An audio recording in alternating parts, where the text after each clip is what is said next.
I'm curious, in 1942, if we followed your philosophy of non-resistance for Europe and the rest of the countries that were invaded by Germany, would I be speaking with you now with a German accent, or exactly what would have happened if Abraham was, the philosophy was, you know, meeting up against Hitler's regime?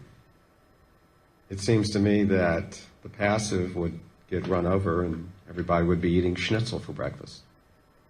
Well, it seems that way when you take a premise of something that you saw moving in a direction, and then you say, it seems to me that the resistance that we garnered is what kept such and such from happening. And we say, on the other hand, it is what is causing things like it to continually be perpetuated. In other words, you are living your modern day Hitlers again and again and again and again and again. What you're saying is, when someone gathers forces who seems to be a bully and wants to push against another, shouldn't someone rise up big enough to push back? And we say, all you end up with is bigger and bigger pushing against and more using each other as your excuse not to allow your well-being. So let's really go back to the premise of what you're proposing. And let's acknowledge that someone has decided that the way you live is inappropriate and is pushing rather hard against it. And you've come to understand law of attraction, and so while they're pushing very hard against what you're doing and activating what they don't like in you in their vibration, and therefore attracting more of it to them from all places, you've deactivated. You're not looking at them. You're not letting them push your hot button. You're not pushing back at them. You are achieving vibrational harmony with your own desire. Maybe they're pushing at you, even helped you to discern a stronger, clearer desire, but you're not getting dragged into their vibration of pushing against. You are maintaining your vibration of well-being. You would become a non-issue to them so quickly, because now they've got all this stuff aggravated. Their point of attraction is very strong. People all around the world are responding to it. They have far more things to deal with than you. You become an immediate non-issue. So you would say that like America and Britain would just become invisible to Hitler if they assume this philosophy and just went, it doesn't exist? You would not provide the fodder to the fire that keeps him fueled. If there were no one pushing back at him, the majority of the energy that he had amassed would have been non-existent. You have to look at it this way. Now, whenever you're trying to figure something out on a world scope, Right. figure it out on an individual scope, because the identical dynamics are in place. In other words, the laws of the universe are responding to two of you in the same way that they're responding to billions of you. And all of the dynamics are the same. So let's say that you have been practicing a vibration of well-being, and you are joyful. You are appreciative, you're clear-minded, you're tuned in, tapped in, turned on. You would not find yourself in the vibrational proximity of a bully. The law of attraction would just not put you together. But let's say something has happened. Maybe you got drafted into some service, or maybe you went home, or something happened, and let's say for whatever reason you had some of that vibration activated within you, and so you and the bully meet.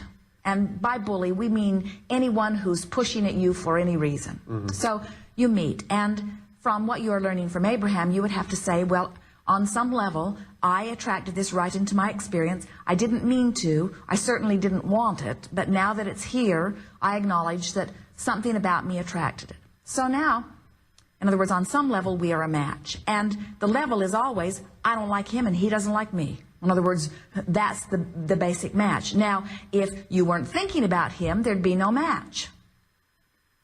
But the fact that you don't like him and he doesn't like you, now there is this vibrational thing that's going on. So you're intertwined. So then you say, all right, I'm going to try to do what Gandhi did, or try to do what Jesus did, or try to hear what Abraham is saying. I'm going to follow the path of least or no resistance. I'm not going to buy into that. But you're already connected enough that he's got your attention, and he wants your attention, so he keeps poking at you with a stick. Well, if you weren't pretty good at understanding well-being, as he's poking at you with a stick, you're probably going to get provoked, which is exactly what he wants. So as he provokes you and you now turn your attention, now you're engaged, which is what he had in mind the whole time. Someone who wants power doesn't want passivity, doesn't want somebody not interested. They want somebody to push back against them. In other words, you can't have a war unless there's somebody that's fighting against you. In other words, you've got to stir it up. If that is your mentality, you've got to stir it up. But it does not mean that you have to play the game.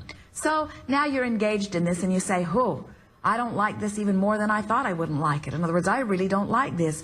I'm going to choose what's dominant in my vibration. Sure, he's poking at me with a stick. Sure, it's not easy to ignore. Sure, I've brought myself this far. It's sort of like having a disease in your body that you didn't see coming and now it's there, and once it's full blown, it's harder to deal with than if you dealt with it before. But so here you stand and you say, I'm going to choose what's dominant in my vibration. So he pokes at you, and you notice that the world's beautiful over there, and he pokes at you, and you notice that there's well-being over there, and he pokes at you, and you notice that he's a non-issue. You notice that your life goes pretty well, except when you're being poked a little, and less do you notice his poking, and more do you notice well-being, until you literally become so vibrationally different from him that the poking is no longer any fun for him.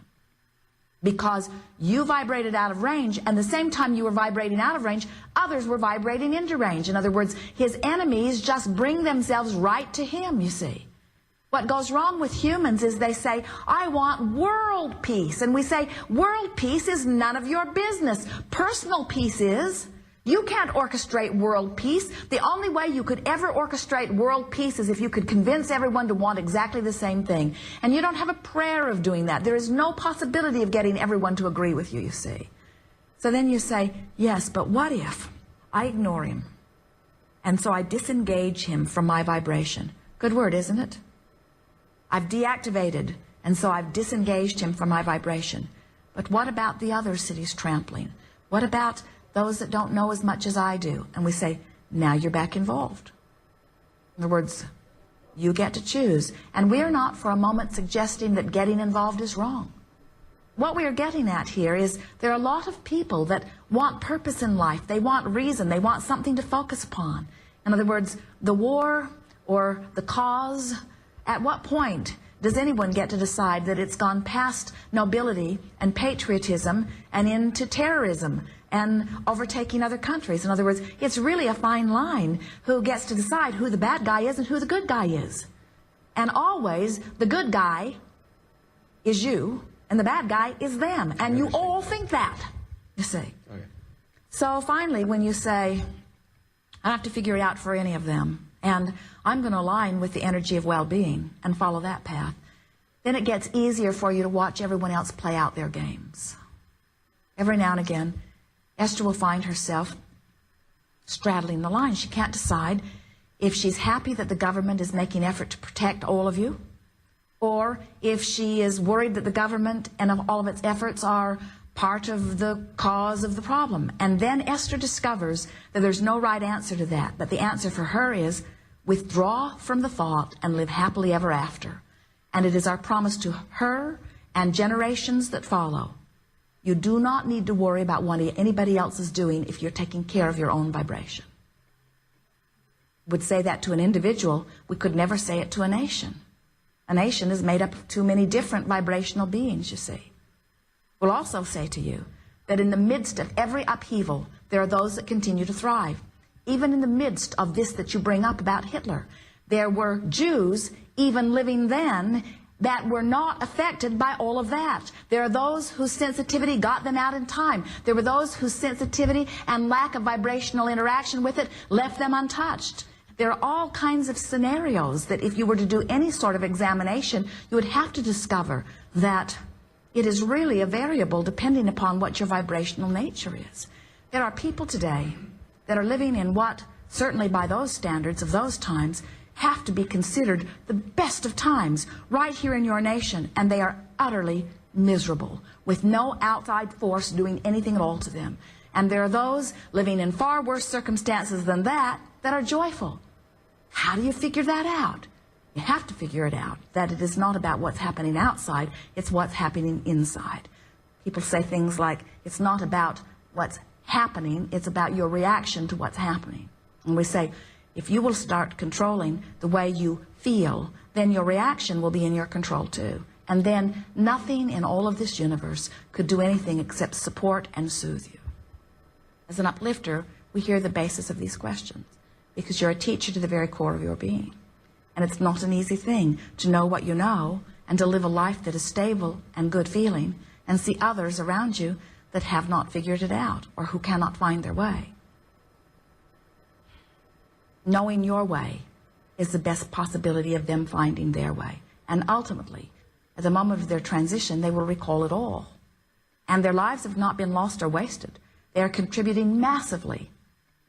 You see, as we visit with you here, with all of you here, with all that is human and deliberately creating in your physical environment, we do not worry about your contribution because you cannot help but make it.